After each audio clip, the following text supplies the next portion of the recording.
ya, Prof.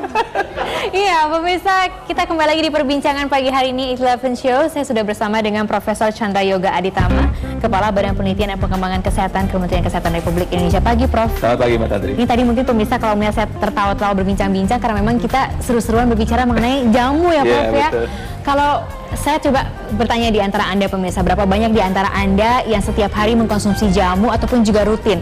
Karena memang berdasarkan riset dasar dari Kementerian Kesehatan menyebutkan bahwa 59,12% penduduk Indonesia pernah mengkonsumsi jamu dan sekitar 95% dari jumlah itu merasakan khasiat jamu bagi kesehatannya. Apakah Anda termasuk salah satu di antaranya? Nah, Prof Chandra di sini sudah hadir lengkap juga membawa tanaman-tanaman obat ya, Prof ya. Ada apa aja ini, Prof? Ada, saya lihat tadi di belakang ada seledri. Itu juga ada yang biasa saya pakai di keluarga saya. Oh begitu ya. Ada sarang semut, ada temulawak, ada macam-macam ini. Berapa sih jumlah tanaman obat di Indonesia ini, Prof? Nah, jadi karena jumlah tanaman obat itu ada banyak sekali, kan banyak itu nggak ada ukurannya. Jadi Kementerian Kesehatan sengaja membuat riset, namanya riset tanaman obat dan jamu, Ristoja disingkat. Kita buat pada tahun 2012 yang pertama waktu itu, dan kita baru mencakup sekitar 20% dari populasi tanaman obat dan jamu di Indonesia. Baru 20% saja kita sudah ketemu hampir 2.000 tanaman obat. Hampir 2.000? Iya, yang digunakan untuk obat gitu ya. Dan sekitar 1.500 ramuan-ramuan kesehatan yang digunakan di masyarakat Indonesia. Nah, maksud kami adalah kita kumpulkan dulu analisa inventarisasi itu, kemudian baru kita lihat yang mana aspek ilmiahnya seperti apa, bagaimana kemudian membuat dia menjadi lebih berbau ilmiah modern begitu. Jadi sekarang kita dalam proses mengumpulkan itu, sebagian besar ini dapat itu, dan seperti tadi disampaikan Mbak Tantri, pada kenyataannya memang cukup besar orang Indonesia yang menggunakan atau paling tidak pernah meminum jamu selama walaupun tidak rutin begitu. Dan ini kan sudah ada sejak nenek moyang. Jadi ini suatu budaya bangsa yang perlu kita jaga begitu, dan karena memang bermanfaat untuk kesehatan. Nah, saya tertarik ketika Prof mengatakan sudah ada sejak zaman nenek moyang. Mungkin banyak juga pemirsa yang nggak tahu juga loh, Prof, sebetulnya sejarah jamu itu seperti apa. Biasanya kan katanya putri-putri keraton, atau bukan katanya, memang sampai saat ini putri-putri keraton masih menggunakan. Saya nggak tahu putri tantri menggunakan. Tapi memang berasal dari Pulau Jawa ya, atau seperti apa? Yang pertama, survei kami juga akhirnya menemukan oh, ternyata bukan hanya di Jawa saja, jadi di Sumatera ada, di Sulawesi ada, di Kalimantan ada. Jadi berbagai etnis di Indonesia menggunakan jamu, itu yang pertama. Kemudian kalau bicara sejarahnya, kita telusuri ada di beberapa candi, relief penggunaan jamu, dan juga ada di naskah-naskah kuno. Ya, jadi memang ini sudah bagian dari kehidupan lama, dan tentu saja kita harus tahu bahwa penggunaan obat tradisional bukan hanya di Indonesia, di dunia juga digunakan, dan itu sudah digunakan sejak zaman dulu begitu. Nah, sekarang bagaimana upaya kita membuat dia dikenal masyarakat, dan kemudian melihatnya atau melinknya dengan teknik pengobatan konvensional yang ada sekarang. Nah, Prof itu di beberapa kesempatan selalu mengatakan bahwa namanya jamu adalah masterpiece, mahakarya Indonesia. Konkretnya seperti apa sih, Prof? Sebenarnya bisa dilihat dari beberapa aspek ya. Kalau karena saya dari Kementerian Kesehatan, saya lihat dari aspek kesehatan, ini sudah digunakan sejak turun temurun, begitu sampai sekarang. Dan ini sekali lagi bukan hanya digunakan di Indonesia, kegiatan seperti juga dilakukan di luar negeri. Itu satu. Tapi yang kedua yang penting adalah jamu ini adalah khas Indonesia. Khas Indonesia, dan ini kekayaan budaya Indonesia. Jadi kita perlu melestarikan, karena bukan hanya karena budaya, tapi juga karena memang bermanfaat bagi kesehatan. Gitu. Nah, Prof, kalau kemudian sekarang ini juga ada balai-balai berusaha untuk meningkatkan lagi potensi, dalam artian seperti itu, Prof juga meningkatkan proses penanamannya dan sebagainya. Nah, sampai sejauh ini sebetulnya awareness masyarakat ataupun juga yang sedang dilakukan pemerintah itu sampai sejauh mana sih, Prof, terhadap tanaman? Jadi kita mulai lagi dari tadi bahwa kita sudah tahu bahwa ini ada di masyarakat Indonesia. Karena itu Kementerian Kesehatan memulai dengan membuat data.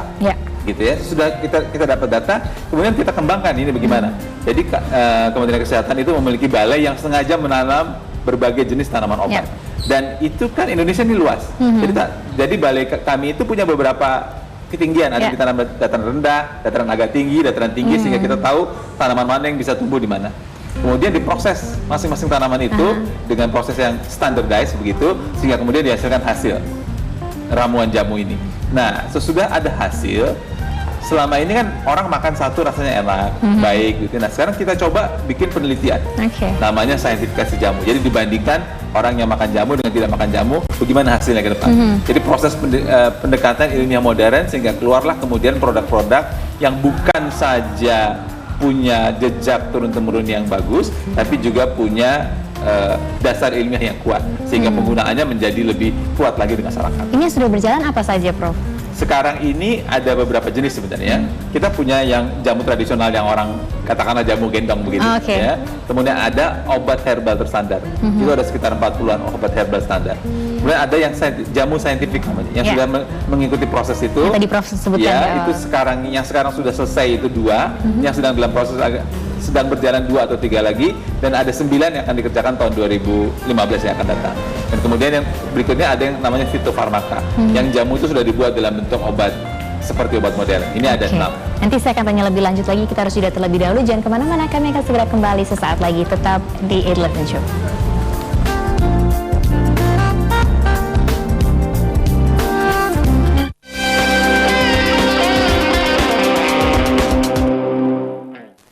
Didukung oleh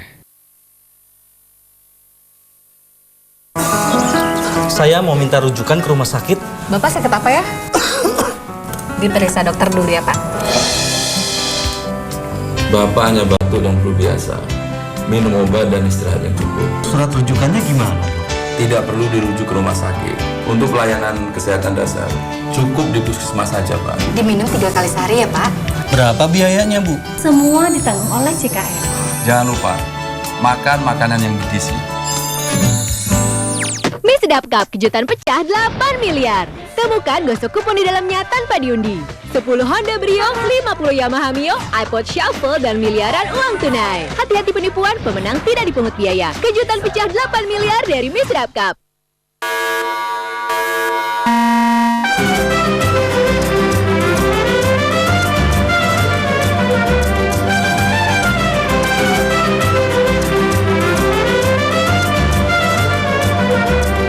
Semrawut, kacau, selebar apapun, jalanan tak akan mampu menampung ketidaktaatan pada peraturan. Setuju? Potret Jalanan dalam Wide Shot, Jumat 17 Oktober jam 4 sore. Inspiring, pioneering, mind-shaping, impacting. We dare to be a league of our own, setting path for others to follow. I treasure my time studying at IPMI, where we learn to be outstanding rather than excellent. We do what we preach, giving impact to the global community. IPMI, first and only international business school. وأنا قاعد على التلفزيون أنا وابن عمي وأمي قاعدة بتخبز وأختي اللي هم ضربوا صاروخين. قلت لابن عمي قوم هو بده قام وخلص بده يشرد لهي وقعت عليه ماسورة.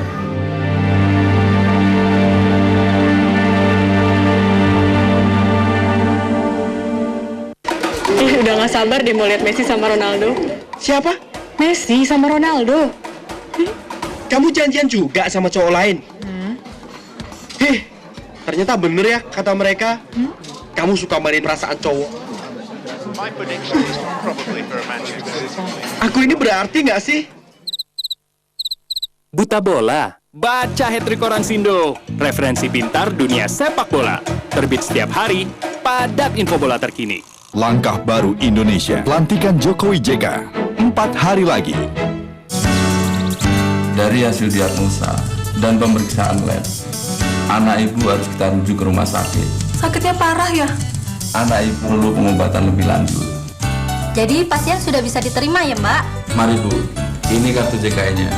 Jangan lupa dibawa ke rumah sakit ya. Alhamdulillah ya, Nak. Sudah lebih baik. Untung ada CKN. Istirahat yang cukup, pasti cepat sembuh.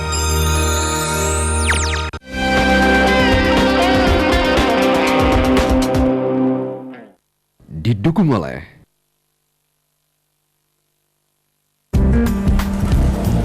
Pemirsa, jamu dan budaya bangsa itu yang kita perbincangkan pada pagi hari ini. Prof Chandra masih bersama dengan saya pagi hari ini. Prof, ada pernyataannya Prof. Ketika itu ada konferensi internasional, saya kutip di sini, Indonesia secara konsisten mengangkat kesehatan tradisional ke dalam sistem kesehatan nasional. Sekonsisten apa sih, Prof? Pertama alasannya dulu ya. Alasannya ada 3. Nomor 1, kita memang pada kenyataannya kesehatan tradisional ini sudah digunakan lama di Indonesia. Dan tadi survei sudah membuktikan sekian puluh persen orang Indonesia menggunakan. Itu 1. Yang kedua, itu soal pengalaman. Yang kedua, kita sudah buktikan secara ilmiah, begitu walaupun memang belum besar, tapi kita sudah buktikan secara ilmiah bahwa dia memang bermanfaat secara ilmiah. Itu yang kedua. Dan yang ketiga, saya ulang dari tadi berkali-kali bahwa WHO juga sudah membuat Traditional Medicine Strategy 2014-2023. Jadi dunia juga sudah melihat bahwa peran obat tradisional ini sangat besar. Karena itulah makanya kita berpikir bahwa ini kekayaan budaya kita yang sudah ada. Kita tidak perlu cari lagi, kita tidak perlu mengimpor dari mana lagi, sudah di dalam. Kita buat dia menjadi kuat dan menjadi bagian dari kehidupan kita sehari-hari. Karena itulah kegiatan pernyataan itu keluar, bagaimana kita membuat ini sebagai bagian dari kegiatan kesehatan sehari-hari. Sebenarnya ada beberapa faktor yang bisa diambil dari kacamata tanaman obat dan jamu itu. Nomor 1, yang juga sudah banyak digunakan, bukan buat ngobatin yang sakit, tapi membuat supaya segar. Temulawak, bandrek, sehari-hari gitu ya. Itu sudah jelas banyak orang gunakan. Nomor 2, yang digunakan memang untuk mengobati penyakit. Untuk inilah yang ada proses yang tadi kita sudah bicarakan, namanya saintifikasi jamu. Artinya pendekatannya dibuat menjadi science begitu ya, menjadi science, katakanlah modern science, sehingga pengobatan itu ada dasar ilmiah yang lebih kuat. Yang ketiga, tanaman-tanaman obat ini, tanaman-tanaman yang ada di Indonesia ini, yang tadi dapat sekian ribu itu juga bisa dibuat menjadi obat modern. Jadi kita tidak perlu lagi mengimpor dari luar negeri, tapi kita gunakan tanaman ini menjadi obat modern. Ini kekayaan kita kok ya, Prof? Ini kekayaan kita begitu. Itu hal yang ketiga. Hal yang keempat, yang dulu pernah cukup populer dan sekarang mungkin agak ditinggalkan adalah, tadi kita ngobrol, seledri itu ada ditanam di halaman rumah. Memang sekarang mungkin kalau di Jakarta rumah jarang punya halaman lah ya, tapi kalau memang halaman cukup besar, kita tanam tanaman obat keluarga itu supaya itu kita bisa pakai untuk konsumsi sehari-hari. Pada daerah-daerah tertentu bukan tidak mungkin itu juga jadi sumber ekonomi gitu, untuk membuat macam-macam. Dan yang kelima, ada wisata ya, karena tanaman obat itu besar, luas, dan juga menarik untuk dikunjungi, sehingga wisata kesehatan itu juga berperan. Jadi sebenarnya ada beberapa manfaat yang bisa keluar dari kegiatan tanaman obat dan jamu seperti ini. Nah, Prof, ketika Prof mengatakan bahwa ini harus dilestarikan, ini kekayaan kita, jadi berarti sebetulnya sekarang terlihat bahwa masyarakat belum sampai ke sana ya, Prof ya? Begini, tadi kita juga sudah bicara sedikit tentang ada sementara pihak begitu yang menyalahgunakan jamu dengan tidak benar, dan jamu kemudian dicampurkan dengan obat-obat yang lain, sehingga akhirnya orang jadi, oh ini yang benar yang mana begitu kan? Nah, itu untuk kita ada beberapa aspek. Aspek pertama memang aspek pengawasan. Ya, Badan Pengawasan Obat dan Makanan saya kira sudah beberapa kali melakukan razia untuk melarang obat-obat seperti itu supaya jamu ini keluar dengan jamu apa adanya sesuai dengan yang dipakai secara leluhur. Itu hal yang pertama. Hal yang kedua, memang orang bicara ini jamu dari dulu sudah lama, sekarang zaman modern begitu kan keluar kan. Nah, karena itu kita pakai beberapa pendekatan. Pendekatan pertama yang tadi saya ulang lagi, saintifikasi jamu supaya dari kacamata ilmiah keluar. Dan pendekatan kedua soal kemasan ya. Bagaimana kemasannya menjadi lebih baik begitu, lebih menarik buat orang dilihat. Dan kalau ada gaya hidup gitu, gaya hidup yang seperti itu, dan ini kita bisa buat gaya hidup dibuat yang konsep kekinian ya, Prof ya. Dibuat konsep kekinian. Kita mesti mengikuti pola yang ada di masyarakat itu. Cara itu yang dipakai sehingga kemudian makin banyak orang yang menggunakan ini. Tapi sekali lagi survei kita mengatakan bahwa orang ternyata menggunakan kok. Orang ternyata menggunakan dalam berbagai tingkatannya. Jadi tugas kami adalah membuat, ya tadi bagus sekali istilahnya, kekinian, supaya ini ikut dengan arus kekinian, tapi konsep budayanya tetap dijaga. Dan tahu juga kegunaan-kegunaan. Nanti saya akan tanya juga kepada Prof. Jangan kemana-mana, kami akan segera kembali sesaat lagi. Banyak yang nggak mau karena nggak tahu.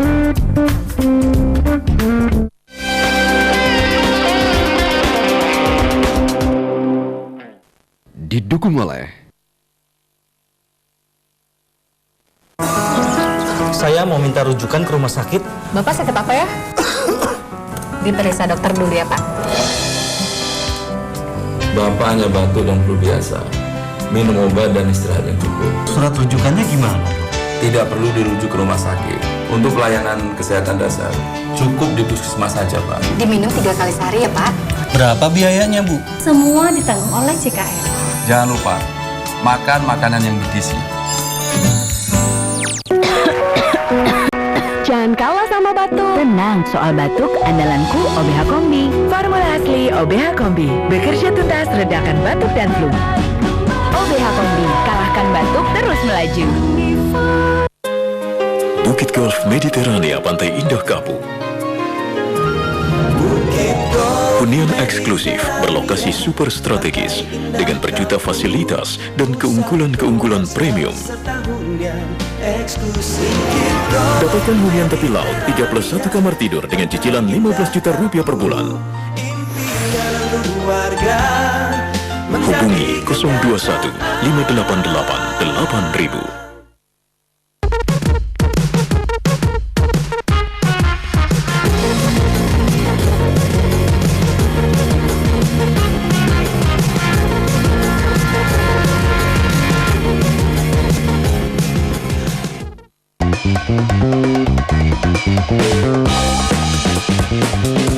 Tingkatkan nilai hidup Anda dengan beragam informasi pilihan.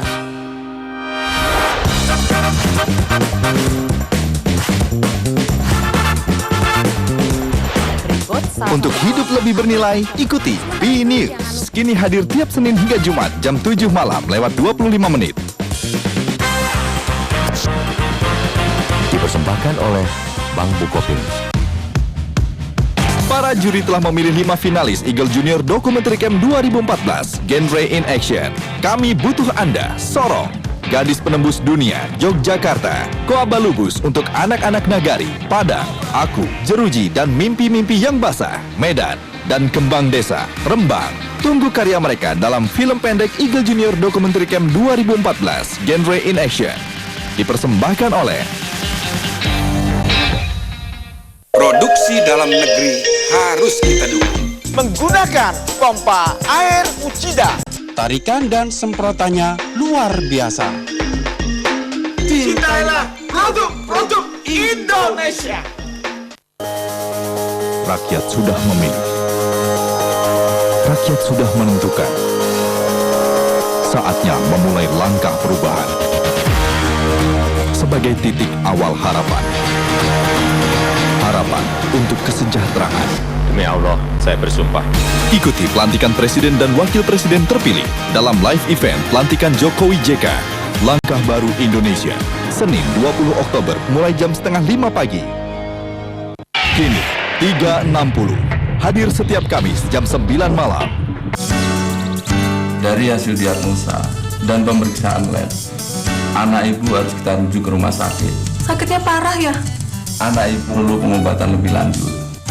Jadi pasien sudah bisa diterima ya Mbak? Mari Bu, ini kartu JKN-nya. Jangan lupa dibawa ke rumah sakit ya. Alhamdulillah ya nak, sudah lebih baik. Untung ada CKN. Istirahat yang cukup, pasti cepat sembuh.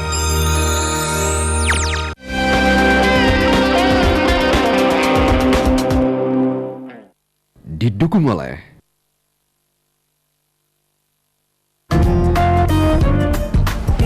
Pemirsa, saintifikasi jamu dan juga ristoja atau riset tumbuhan, obat, dan jamu dilakukan oleh Kementerian Kesehatan untuk lebih membuat proses jamu tradisional menjadi lebih kekinian sesuai dengan prosedur yang ada saat ini.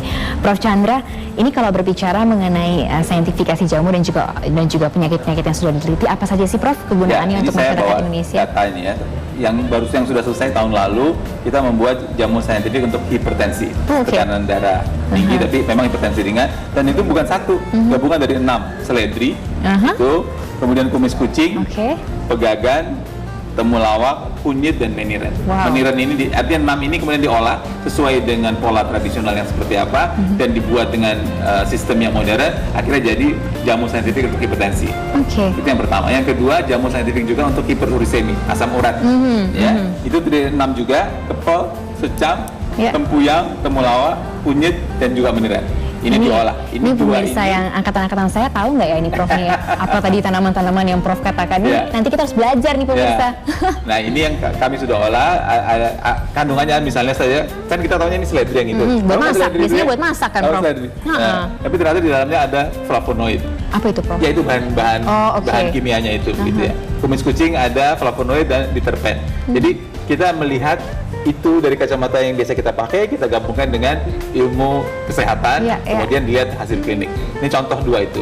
Nah, yang akan kita kembangkan adalah untuk hemoroid itu wasir, kemudian osteoartritis, nyeri sendi, dispepsia yang suka kembung gitu, asma dan sebagainya. Itu yang sertifikasi jamu. Tapi selain sertifikasi jamu, kami juga ada studi jamu registry namanya. Kita kumpulkan dokter-dokter yang biasa meresepkan jamu dan kemudian dilihat apa saja dampaknya untuk 10 penyakit. Hipertensi, hiperkolesterolemi. Wow. Mbak Tantri belum kan? Saya udah kolesterol soalnya. Hiperglikemi, artinya gula, rheumatoid, artritis, gastritis. Nah, ini penting yang satu, khusus gastritis, obesitas. Oke, Prof, ini dikeluarkan tidak sih oleh Kementerian Kesehatan sehingga masyarakat bisa tahu mengenai ya, kalau yang ini kita sudah keluarkan, karena ini yang 2 ini sudah selesai, yang saya sebut tadi masih berproses, sedang dalam proses, begitu selesai ini akan kita keluarkan. Tapi tentu saja harus ada tahap berikutnya. Kami kan, tugas kami adalah melakukan penelitian sehingga ini keluar dari kacamata ilmiah gitu. Kemudian harus ada ujungnya dari kacamata produsen supaya bisa ditemukan luas di masyarakat. Jadi sinergi ini perlu ya, Prof? Ini perlu ada. Jadi dari kacamata dari kacamata tradisional, kemudian dibuat dari kacamata ilmiah, kemudian diteruskan dari kacamata produsen. Dan harusnya konsumen. Dan konsumen ini bukan apa, tidak, we are not coming from scratch gitu ya. Karena ternyata sudah membuktikan toh mereka sudah pakai jamu ini. Jadi asal ini tahap ini bagus, maka konsumen akan menggunakan bahan yang terjamin, tapi juga punya nilai luhur budaya bangsa ini. Nah, itu yang penting, nilai luhur budaya bangsa. Itu yang kadang-kadang suka dilupakan ya, Prof ya. Bahwa ternyata dari tanaman saja, dari proses pengolahannya juga ada nilai-nilai yang ditumbuhkan di sana. Apa catatan penting yang ingin dibagikan kepada pemirsa berkenaan dengan jamu ini, Prof? Sebelum sampai situ, kadang sudah ngomong nilai luhur budaya bangsa, saya bertemu dengan Duta Besar Indonesia di Jenewa. Jadi Indonesia itu mempelopori diskusi tentang Genetic Resources, Traditional Knowledge and Folklore, GRTKF. Genetic Resources itu bahan-bahan genetik begitu, Traditional Knowledge itu ya pengetahuan tradisional dan juga dongeng, demam gitu ya. Jadi ini merupakan hak milik dari suatu negara, Genetic Resources, Traditional Knowledge and Folklore.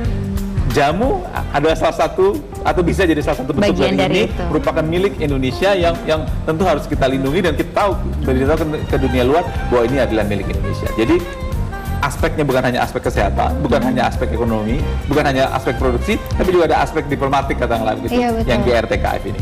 Oke, Prof, terima kasih banyak sudah berbagi bersama kita pagi hari ini, dan yang pasti juga ini menjadi hal yang penting untuk generasi muda yang akan datang ya, Prof ya, karena ini juga mereka loh yang meneruskan nilai-nilai budaya luhur kita. Demikian perbincangan pada pagi hari ini di 811 Show, tapi jangan kemana-mana karena setelah ini Anda bisa menyaksikan Sisi Berita tetap di Metro TV. Terima kasih banyak, Prof.